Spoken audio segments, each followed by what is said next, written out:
Hey everyone, welcome to another Deck Tech. Today we're going back in time, kind of. I'm going to be presenting a deck that I'm calling Temur Shoal Delver.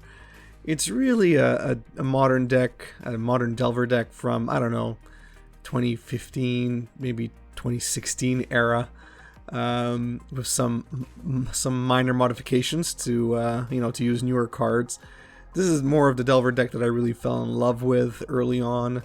And I kind of wanted to go back to it to see how well it fares in the current meta. So we're going to be going through the list, and then we're going to be seeing some matches later on today, so stay tuned for those.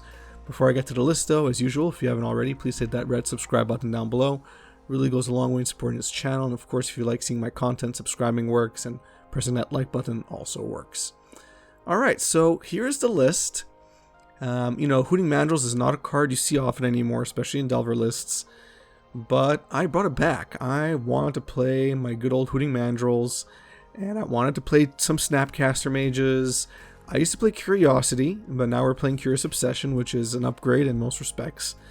And everything else pretty much is the same as you would normally expect, but we're playing Disrupting Shoal here.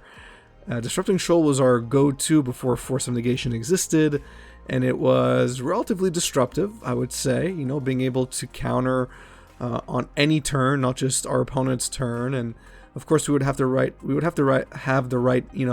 CMC blue card in our hand. But in the modern of that era, that was usually pretty easy to have like a 1 or 2 CMC. It basically killed everything.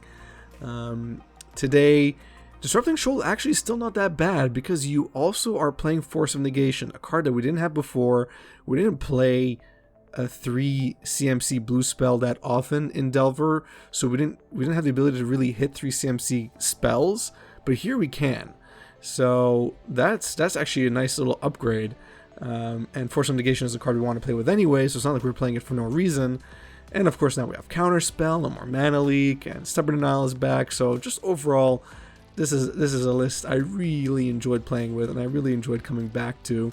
So let's take a look at, well, I'm calling it the Synergies. That's just what I call the slide. But again, Disrupting Shoal, it was there before Force of Negation. It was there because we don't have any Force of Will in Modern.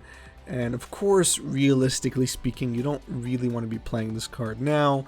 But it worked pretty well. Your opponents are not going to expect it. It hits all spell types, not just non-creature spells. So you could counter creatures with it, which is fantastic. And you do have a lot of 1, 2, and some 3 CMC blue spells in your deck. So, Disrupting Shoal actually has some wide applications. And I really enjoyed playing with it. Pitching a Snapcaster Mage to it, or even a counter spell to it, is perfectly fine because you were probably tapped out, which means you used your mana efficiently, and you're just laughing all the way to the bank. Stubborn Denial, possibly most likely top 5 favorite cards in Magic, or at least especially in Modern. For me, it's just a great spell. It works really well on the right deck. And here you have Hooting Mandrills, you have Tarmogoyf. They get pretty big. Well, Hooting Mandrills is always going to be a 4/4, so it's always going to trigger Ferocious. Your Tarmogoyfs are almost always going to be 4/5s, 5/6s. And Stubborn Denial is just a 1 CMC counterspell for all intents and purposes. It just doesn't hit creatures. That's really the only downside, but it's just fantastic. It's a 1 CMC negate, let's put it that way. Curious Obsession, I used to play Curiosity. Curiosity was pretty similar, it just didn't give the bonus, the 1+1+1 bonus that Curious Obsession does. It also didn't require you to attack, so that's the trade-off here, but Curious Obsession overall is the better card. I'm playing a 1-of, and you almost always played a 1-of with Curiosity, although sometimes I would play a 2-of.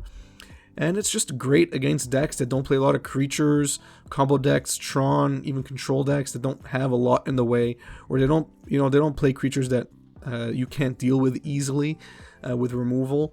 So this is a great way to get some extra value, get some extra card draw.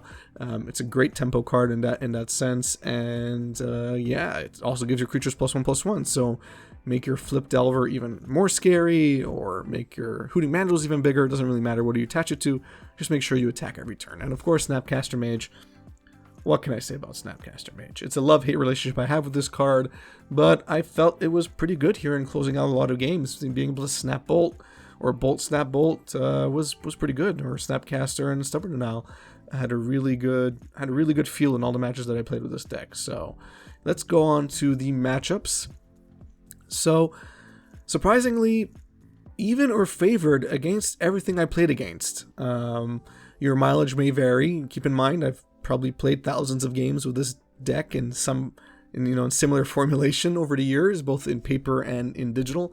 So I'm probably a bit biased, but generally speaking, you have a ton of tools against combo, especially spell-based combo decks. So they're gonna have a lot of problems with you, unless of course you just draw horribly, but that's a different story.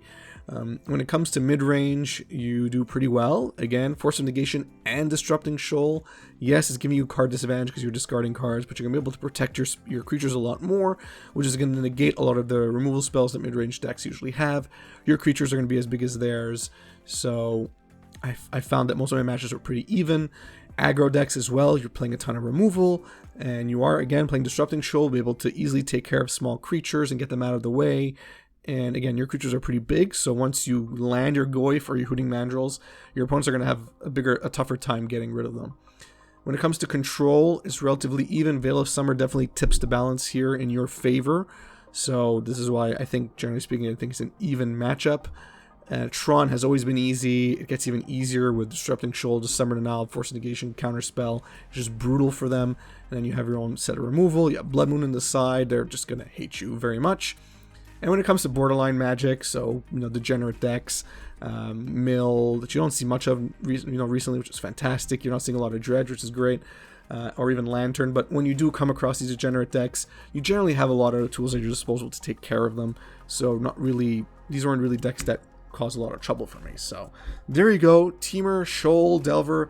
Going back in time as much as I can without being completely I couldn't play Gitaxian Probe because it's banned, but I would have. I really wish I could. I really wish I could play Forge Gitaxian Probes, but I can't. So this is the list I came up with, and I had fun with it. Stay tuned in the next hour or so. You'll be seeing matches go up, 3 total for today. And let me know in the comment section down below what you think about this list. I'd love to hear from you. Thanks for watching. If you enjoyed this video, please give it a thumbs up. If you enjoy my content in general, please subscribe and hit that notification bell down below. Those few clicks go a really long way in helping others find my content and helps my channel grow.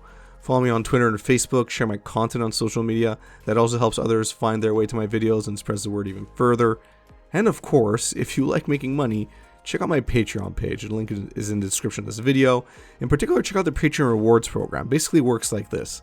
You give me your Patreon dollars every month. I buy and open up sealed product on this channel using those dollars. And I send you back that money at the end of every year in the form of rares and mythics. You get 1 non-bulk rare or mythic for every consecutive month you've been a patron, and every card is worth anywhere between $3 and $15. But I mean, even if you lowball it at an average of $5 per card, you're at the very least getting your money back, but odds are you're getting even more. There are a lot more details on my Patreon page, so check it out. Thanks, and have a good one.